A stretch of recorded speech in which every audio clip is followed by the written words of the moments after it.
I also want to welcome you to Washington, D.C. I hope in your time here you will find a few hours to see the beautiful architecture of this city, which we use so extensively in our program as an urban architectural laboratory. Students have been studying architecture at the Catholic University of America for nearly 100 years. In fact, next year in 2011 will be the 100th year anniversary of organized coursework here at Catholic University. We're also a quite sizable program. There's nearly 500 students studying in the disciplines of architecture, planning, and sustainability here in our program. We're by quite a margin the largest program in this region.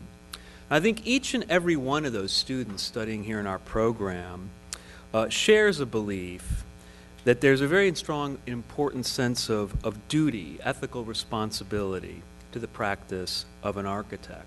Our school's mission is building stewardship. That mission we interpret in two ways. Obviously, as being a good shepherd or good steward of the built environment, the resources of the globe, and shepherding them for all of humanity's collective future. But in addition, we interpret that mission of building stewardship to mean social stewardship, stewardship of the ethical responsibilities of the architect in society.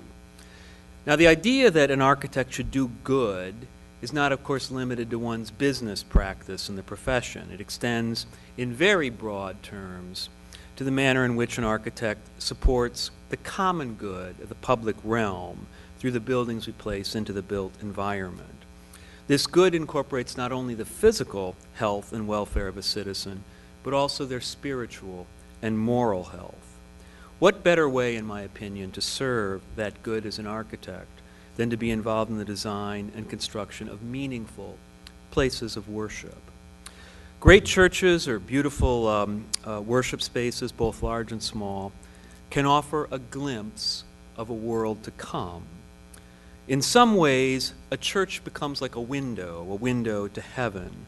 We all know what a window can do for a good building. Churches in many ways serve our cities and towns in that same manner. They are windows which remind us that there's something beautiful outside of our regular realm, outside of the town, the village, the city, the world in which we live. Simply put, churches serve the spiritual health of the public, and we as architects participate in that good when we design them well. And of course, that is the subject of our symposium today. I will hope you'll take the opportunity at this conference to meet and share ideas with new friends and associates, and to be inspired for the potential and the future of our ability to extend and transform the traditions of Catholic sacred architecture. I have to say the size of our crowd here today is a very, very good indicator of a rising interest that I've seen in many, many contexts with aspects of sacred architecture. As someone who's been involved really for the last 20 years or so in a series of theoretical investigations into sacred space, it has not always been that way in architectural academia, and it's wonderful to see this interest returning. So again, welcome, and I hope you enjoy the symposium. I'm now pleased to turn the podium over to the co-director of our graduate concentration in cultural and sacred studies here at the Catholic University of America, and a member of the steering committee for this symposium, Professor George Martin. George?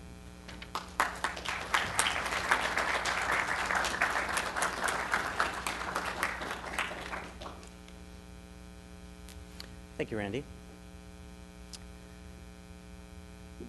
We're indeed very fortunate as a school to have found some 10 years ago a dean in Randy Ott who cares deeply about the subject of sacred space.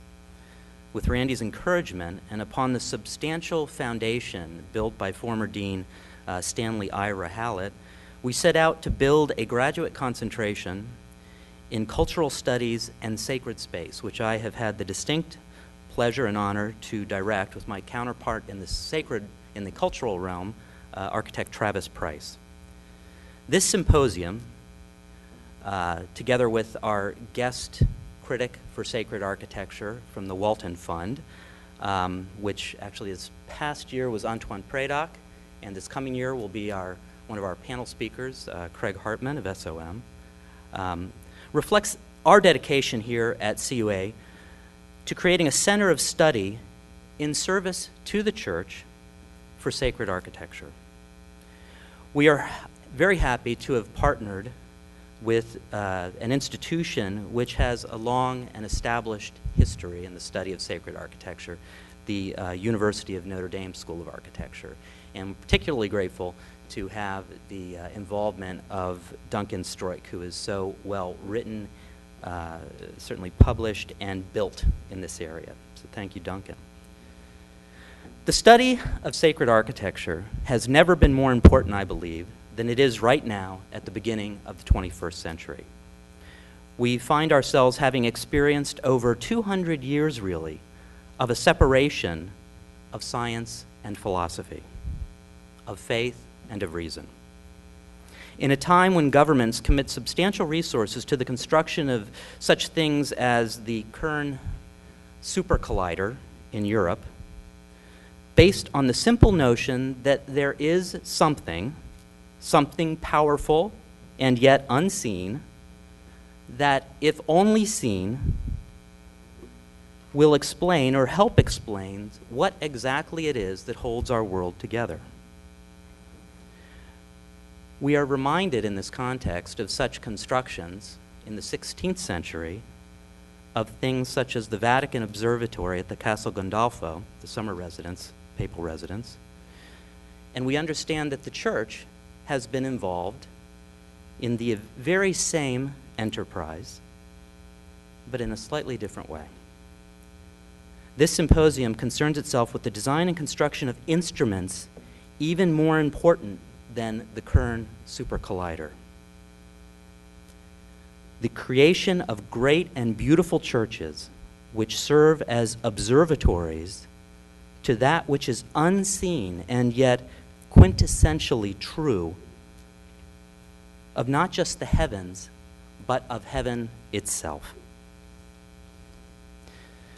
This important symposium would not be possible had it not been for the hard work and dedication of our chairman, Michael Patrick. Michael is truly a force of nature, sanctifying grace. I open up my email, and I think that it's one of those computer errors where you get the same line repeating again and again. Michael Patrick, Michael Patrick, Michael Patrick. They're all separate emails with different content, and they are all representative for me of the hard work that Michael has put into this conference. So thank you, Michael. Michael began his architectural career in 1979. He has a BA from William & Mary, I think, in semantics? Linguistics. And then he went to UT, University of Texas, Arlington, and received his M.Arch. He has practiced at such distinguished firms as Leo Daly, I believe in Atlanta, and here as well as the Director of Design at Gensler, Washington, where he has been responsible for some exquisite architecture. He is also a member of our visiting faculty. He has taught in several and varied courses and coursework. He has been involved on the technical side in such things as teaching students how to use Revit and other products such as that, and on the sacral side, how to design beautiful places of worship in the cultural and sacred studies concentration. It is therefore my distinct honor to welcome our chairman, Michael Patrick.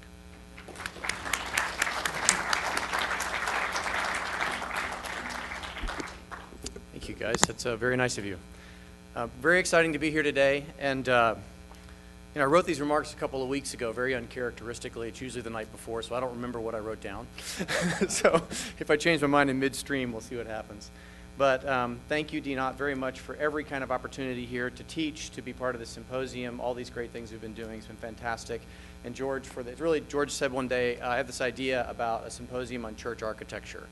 Let's do it. And so these things start that way, where somebody has an idea, and I think that's really huge credit goes to you, George, for that. Thank you. And thanks for asking me to do this. So we'll try to go fairly quickly, so some of you can go back and register, get your packets and get ready for the next session. So I'll dive in a little more formally now. So on behalf of the Partnership for Catholic Sacred Architecture, I would like to welcome you as well to our first symposium. We do hope to have more. We hope this is the first, called A Living Presence Extending and Transforming the Tradition of Catholic Sacred Architecture. I'd like to thank the Catholic University of America for hosting our event and allowing us to use the facilities here in the School of Architecture and Planning. And at the end, I'll go over with you more about what rooms we're going to use, where to go, and all those things. We're here at the end of the academic spring semester, so I hope in the busyness of what you see around you, you'll take a moment to look at the great designs that will be up on the walls. There's some fantastic work. 140 undergraduate senior students are all being reviewed today, so this afternoon it'll be crazy, but really fun, and there'll be some beautiful things. We will, I think, tomorrow put up some or all of the church competition designs that we received as space becomes available as the jury is complete today, so I hope you'll take a look at those as well.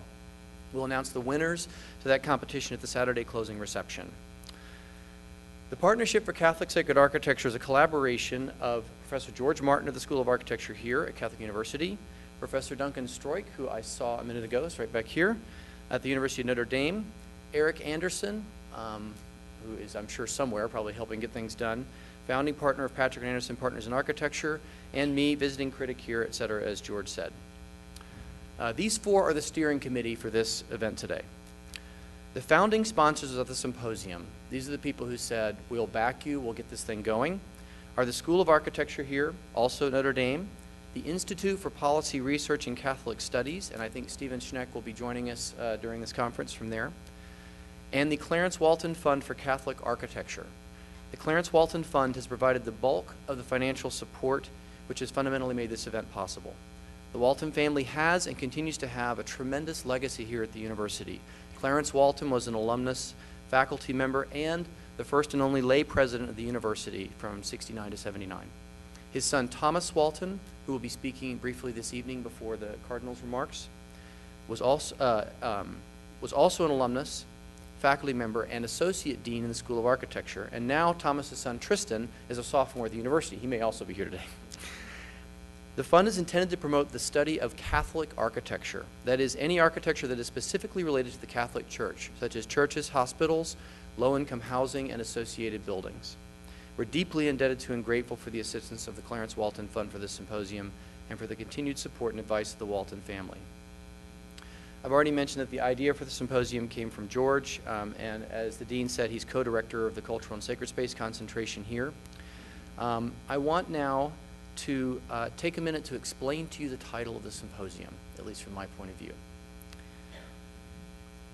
I'm going to break it down into phrases. So, a living presence. Why did we choose that as the beginning of our title? Number one, that the reason for the Catholic Church, the reason that anyone would or should be a part of it, that is that it is the continuation of Christ's presence here on earth, making it possible for each of us to encounter him in each other in exactly the same way that Andrew and Peter encountered him on that first day. While it is possible, and in fact it occurs every day, that Christ touches people through those who are not in the church in any formal way, Christ guaranteed that he would be present in the church when he made Peter the rock on which he founded it. Pope Benedict XVI is today the person of Peter, whom we can encounter today, exactly as citizens of first century Rome and surrounding areas encountered him 2 millennia ago. In this sense, the church is, as we all know, built of the living stones of each of us who are its members. Christ is a living presence among us, and we encounter him in each other as signs of his very real presence. So that's one. Two, Christ specifically promised that he would remain with us in the Eucharistic sacrament when he said, "This is my body and this is my blood." It's too subtle for me to know how much emphasis should be given to the altar as the table of the shared meal or the altar as the place of sacrifice. It seems to me that both are true. I know there are many here who could argue either side of this with conviction. However, for this symposium, we take as a starting point the truth that Christ is present in the consecrated Eucharist, body and spirit, thus that God is present in the most real possible way in flesh and blood. All the awkwardness and paradoxes that this raises, it seems to us, are exactly the same ones that are raised by the fact of God becoming man, in fact, a particular man. The considerable difficulties this raises, how can God suffer, etc., are the very places where God is uncomfortably present and where we have to bring all of our humanity to meet him. So to me, that's the second reason. Thirdly, the church is always a living presence, never fossilized in a particular human past. Certainly the members of the church are living their lives in a particular human moment, and this is part of our history, a family history, if you will. As such, each moment of the church's past is very important, but we are living in response to God's grace at this very moment, the grace of existence and the grace of being supplied with what we need which is mostly to encounter him. This assertion is not meant as a refutation of designing in ways that are closely derived from designs of the past. Perhaps the actual spaces, materials, and proportions of more traditional churches more closely fulfill our needs now, today, than any other. Nor is it meant to allow us to use the past as a safe place to go back to. We can't. It's over and gone. We're living now in a world that's changed in important ways from even 150 years ago. Whatever we design today must be born out of our living encounter with Christ today. So that's the first phrase from my point of view. I hope this symposium, people can take that apart and work with it and do what they will throughout, but that's a starting point. Then also on the rest of it, extending and transforming the tradition. This portion of the title asserts three things. One, extending the tradition. The symposium asserts that while much that is important has changed since modernity began to find its most recent expressions in the Industrial Revolution and the subsequent scientific progress, the core truths of our faith do not and have not changed, nor have the essence of our humanity nor our capacity of relationship to God.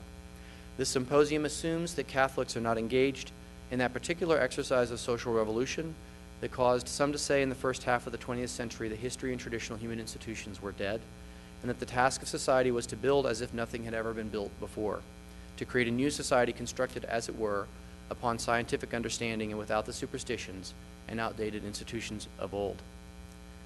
Irony of ironies, modern bureaucracies built on a supposedly infallible basis of objective knowledge are often, at least if not more heavy-handed, burdensome, and murderous than the institutions of old. Modern technological science remains a tremendous tool for human progress, but an inadequate answer to the need of the human heart and an inadequate guide for human behavior. In a word, the expectation that a new human nature could be forged by cutting all connection to the old has been shown to be the fallacy as well as the impossibility it has always been. That being said, the institutions of old have indeed often been heavy-handed, burdensome, and murderous. And the day-by-day work of living in a true relationship with Christ, with the mystery that creates, not destroys, that frees, not enslaves, is no less important today than it ever has been. Institutions and movements, new or old, will not save us, will not make us happy or free as individuals or people. Only a living relationship with the one who willed us into existence and satisfies our desires can do this. The recognition of a consistency in human experience across the ages is one of the things that makes the Catholic Church's understanding of the communion of saints comprehensible. All the faithful in all times are connected across time and across space by their link to the one who created time and space. Our kinship with those who came before and will come after is as strong as our kinship with those next to us in the pew and on the street. The Church intentionally acts and builds in recognition of eternity. The community we build a church for today is closely linked to the community that came before. What the community builds today will be the legacy it leaves for those who come after. I'm going to skip one paragraph here so you don't all fall asleep on me. How you doing out there? All right. So transforming the tradition. While the above states an assumption that Catholic churches must be built with a deep knowledge and a reverence for tradition, and a recognition that we are part of that tradition, it is also true that traditions transform over time, sometimes less and sometimes more radically. The history of Catholic Church architecture, its tradition, so to speak, includes dramatically different architectural forms. Two interrelated things have changed in the last 150 years, although the roots of the change extend much farther back in time, which make the potential for transformation particularly pregnant with possibility in our time. These are well known and include sweeping changes in social political structure, hand in hand with sweeping changes in all kinds of technology, including the technology used for and in buildings. The proto-modernity of Gothic cathedrals, with a structural frame infilled with glass, was perforce, however, related to the Romanesque structures which preceded it, both because both required stone to be laid upon stone in essentially the same manner, and because both assumed a hierarchical political structure with some sense of empire or royalty. While I am aware that these and the distinctions I am about to make can be made by others with much more accuracy and depth, allow me to state what we are particularly conscious of as architects, which is the change from hand-constructed buildings made when all communication was in person or by mail, to machine-constructed buildings in which someone in that building, 100 stories in the air, can communicate directly with someone 1,000 miles away, creates in its nature a break with tradition that must be grappled with. The change from an explicitly hierarchical society to one which is at least nominally more egalitarian must also be faced directly. Acknowledging Christ as King and following him as an obedient subject, confident of the king's overriding concern for his subjects' good, is a logical idea in a society with kings in which what is being claimed is simply that Christ is the kind of king that we all would want, not the greedy one we actually have.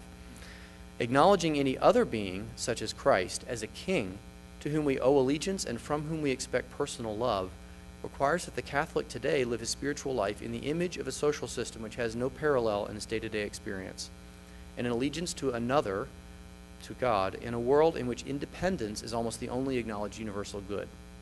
And in fact, that's very strong in many schools of architecture, the idea that your project is good if it's innovative, if it's different, if it's new. In fact, allegiance to Christ as king is at odds with a depersonalized and abstractly egalitarian system the Catholic today may find herself defending in day-to-day life. Technologies today are obviously changing at an ever-increasing pace. The futurist vision of a world of furious speed is indeed upon us. This absolutely must be taken into account, but it does not mean that furious speed is the answer to the human heart.